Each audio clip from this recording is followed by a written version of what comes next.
Hello everyone. तो आज हम आपके लिए बहुत ही इम्पोर्टेंट क्वेश्चन लेके आए हैं जो कि हमेशा ये एग्ज़ाम में पूछा जाता है। ये क्वेश्चन जो है स्मॉल पॉक्स, ये है unit 4 community health nursing epidemiology and nursing management of common communicable. ये रिस्पायरेटरी इन्फेक्शन के द्वारा होता है जो ये कम्युनिकेबल डिसीज़ हैं। ये सारी डिसीज़ जो होती हैं कम्युनिकेबल होती हैं। तो जो ये है सबसे मोस्ट इम्पोर्टेंट क्वेश्चन जो कि हमेशा ही क्वेश्चन आता है ये क्वेश्चन हमेशा मेन एग्जाम में आता है। इसलिए इसको बहुत ध्यान से सब लोग ध्यान से इसको पढ़िएगा और अच्छे से प्रिपरेशन करिए एग्ज़ाम की, क्योंकि एग्ज़ाम तो एकदम नज़दीक आ गया है। तो हमारा आज का टॉपिक क्या है? Small pox. स्मॉल पॉक्स क्या होता है? Small pox is a acute infectious disease caused by variola virus and clinically characterized by a sudden onset of fever, headache, backache, vomiting and sometimes convulsion, especially in children.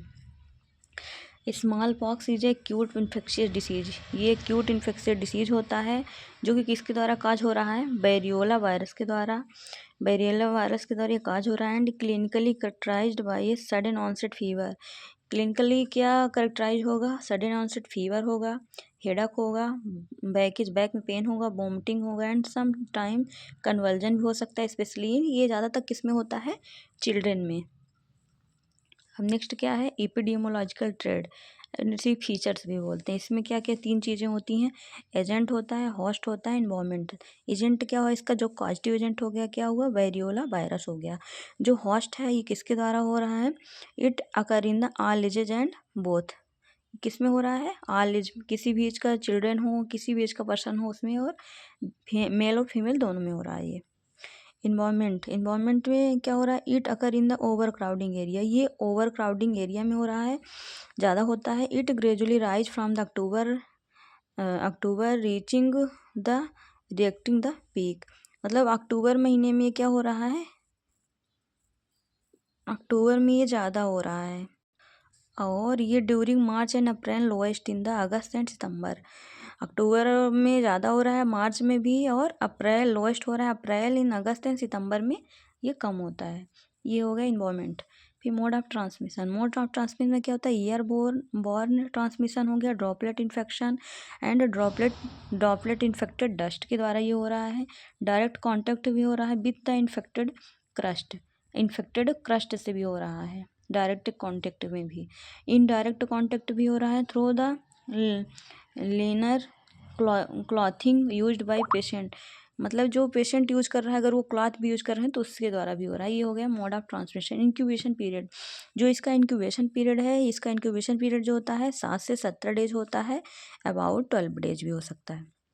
Clinical features. Clinical feature क्या होता है? पहला इसमें pre eruptive phase होता है। Pre eruptive phase में क्या होता है? The onset is the gradual और सडन विथ सीवियर हेडक होगा, इसमें नोजिया होगी, vomiting, diarrhoea and fever. It is continuous for the 1 से 5 डेज होगा एंड फास्ट भी 24 आवर, मतलब 24 आवर में कम भी हो जाएगा। पहले बुखार तेज होगा लेकिन 24 आवर में राइज हो जाएगा, फाल्स हो जाएगा। After the appearance of skin rashes भी हो सकता है इसमें। फिर इरप्टिव फेज। इरप्टिव फेज में क्या हो? Rashes of the third days in illness which appears for first and on the face and scalp, then on the wrist and hands, neck, back, chest, arm, leg and feet। पहले appear होगा first में, कहाँ दिखाई देगा? Face पे and scalp पे, फिर उसके बाद रिस्ट पे होगा, हैंड पे, नेक पे, back, chest, arm, leg and feet पे। The macule develop in the pupil in one of the fear days हो गया, then the vesicle in the 1 to 4 days and finally to petioles in 2 to 6 days।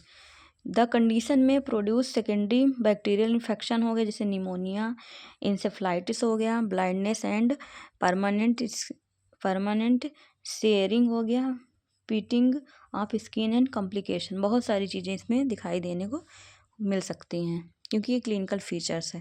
फिर उसके बाद इसको हम कैसे prevent करेंगे? Prevention and control.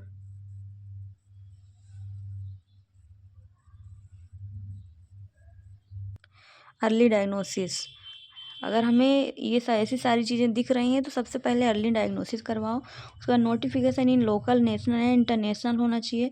Restriction against to exposure to the infected person, मतलब जो पर्सन एक्सपोज हुआ है उसको जल्दी जल्दी अर्ली डायग्नोसिस करवाना चाहिए। प्रॉपर स्टेलाइजेशन हो गया, disinfection of clothing in the of patient, जो पेशेंट क्लॉथ यूज कर रहा है उसको डिसइंफेक्टेंट करो या स्टेलाइजेशन करो। Disposal of dead body to the covered with formalin soaked cloth, अगर डेड बॉडी है तो उसको कवर्ड करो और फार्मेलिन सैक्ड क्लॉथ यूज करो।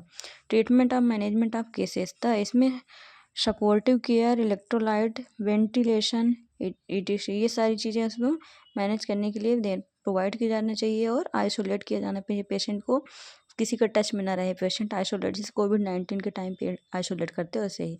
Antibiotic only from secondary infection, अगर सेकेंडरी इन्फेक्शन है तभी हम एंटीबायोटिक प्रोवाइड कर सकते हैं। आई होप आपको हमारा वीडियो पसंद आया हो। तो प्लीज़ अगर आप हमारे चैनल पे नए हैं तो प्लीज़ हमारे चैनल को सब्सक्राइब कर लीजिए, बेल आइकन को प्रेस कर लीजिए ताकि हर आने वाली वीडियो आप तक पहुँचे। और अगर आप हमारी वीडियो आपको अच्छी लगी है तो प्लीज़ शेयर करिएगा, लाइक करिएगा, कमेंट करिएगा। और अगर आपको BSc नर्सिंग सेकेंड ईयर से रिलेटेड किसी भी टॉपिक की नोट्स चाहिए तो प्लीज़ हमें कमेंट करके ज़रूर बताइएगा, ताकि हम आपको हर तरह की वीडियो और हर तरह की नोट्स प्रोवाइड कर सकें। Thank you for watching. Bye bye.